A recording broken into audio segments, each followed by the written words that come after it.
Hey everyone, and thank you for joining me on my September plan with me for my bullet journal.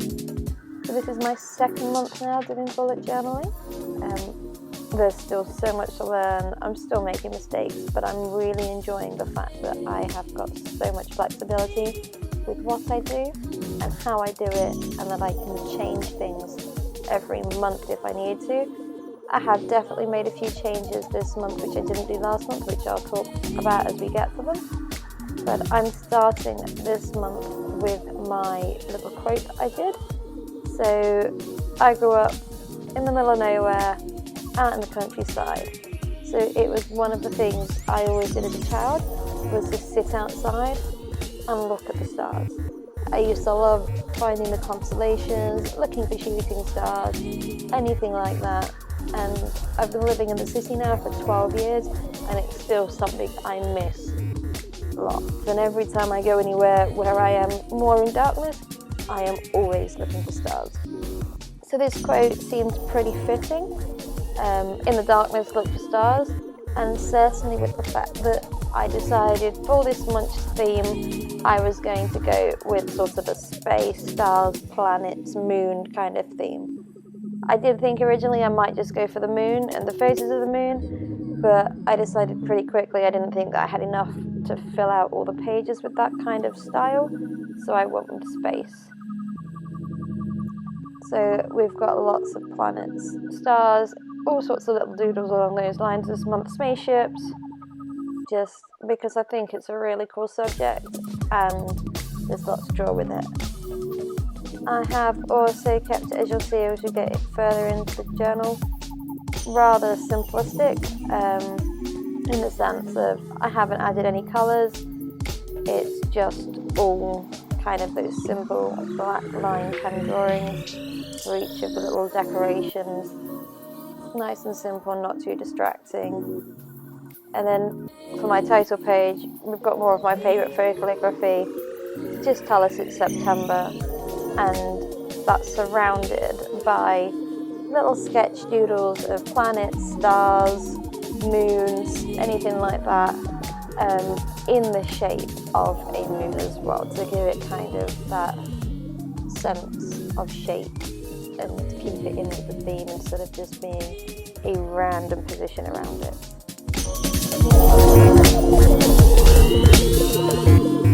So I've kept with the same layout again for my monthly spread.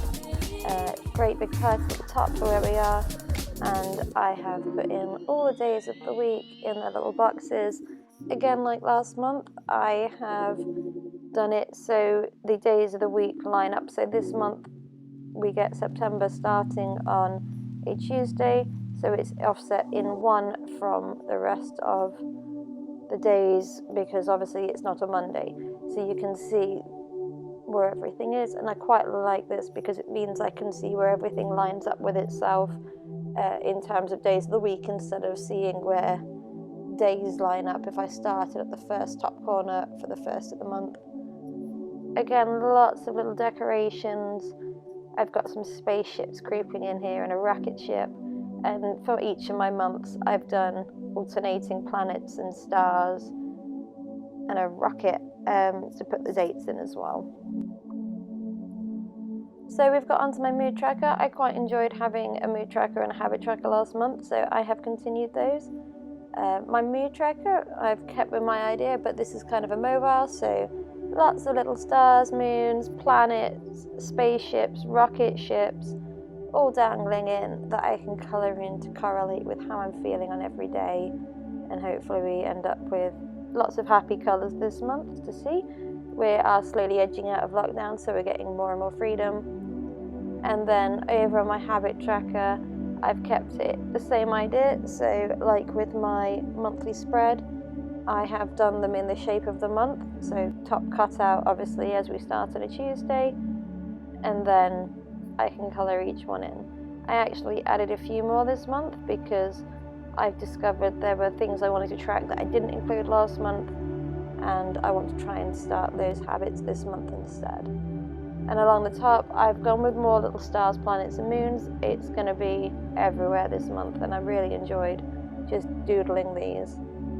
you can see me flick back to double check what habits I had last month and then added in 2 new ones as well. So I've added in, I had an ideas page last time, but it wasn't really set up in a way that I felt I could use it properly, so I've changed it up a little bit this month. So I have 2 different boxes here for YouTube channel ideas, as I have this art channel that you are watching now, as well as a gymnastics and stretching channel as well, which correlates with my job. I then also have a little box for ideas for my Redbubble account. I also have a little box for ideas for any art I want to make, be that videos for on here or just pieces I want to make for myself for my store. And then I also have a little makes box for my Etsy store or anything I want to kind of make for myself. Just anywhere that I can note them down, because last month I was just writing them down anywhere on the ideas page and it didn't really correlate to any particular thing. So this one should make it a little bit more easy to follow. And then the expenses tracker I have kept exactly the same because that is definitely working.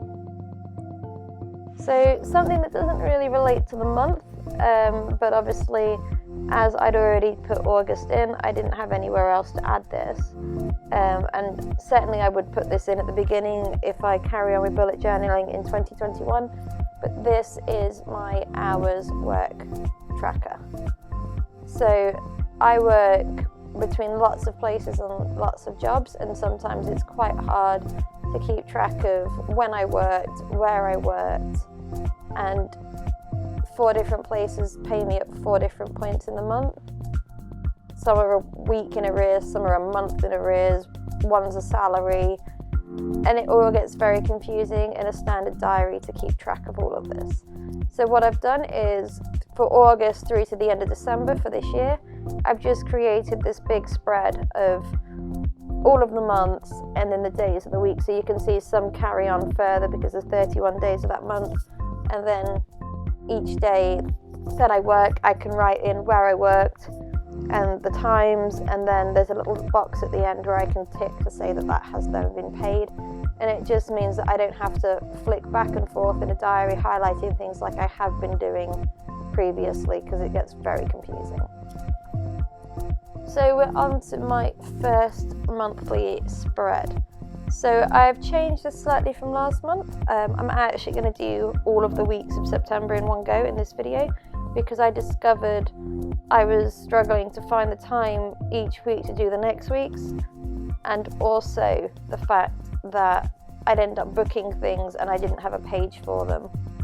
So I've ended up creating all of them, and as you can see, this is the first month of me playing with my new brush pens in my journal. I treated myself to some of the Tombow ones, and I've really enjoyed learning to use these, and they're great fun and I love the effect. But I've got all the boxes set up.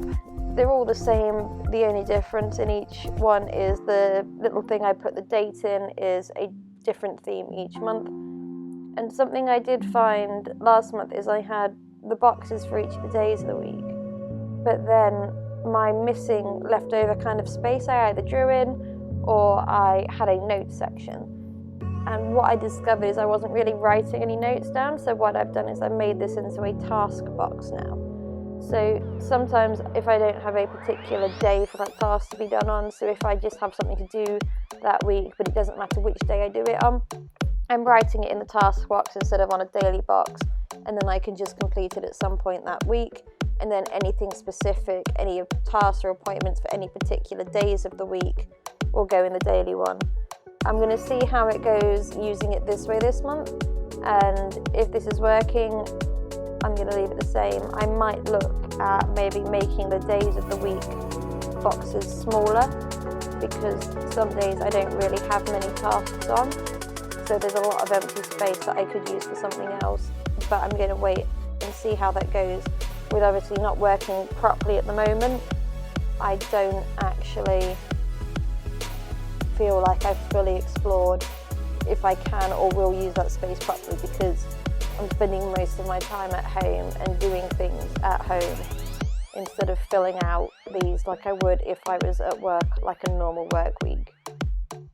So I'm on to the last of the weekly ones. So this one is little spaceships, but it's still the same idea. I'm really excited though using these brush pens. I really love this font that I've used for the days of the week. I quite enjoy the fact that it's not all level and it goes up and down, and I like the way that the brush pen means I don't have to line it once, go back in, thicken it, colour. I can just do it all in one kind of writing style instead of going back and each one changing, because obviously if you've not used a brush pen, as you press harder they make lines thicker and thinner, so it's really easy to get this effect, and I'm really enjoying it. So here's my final flick through. I hope you've enjoyed.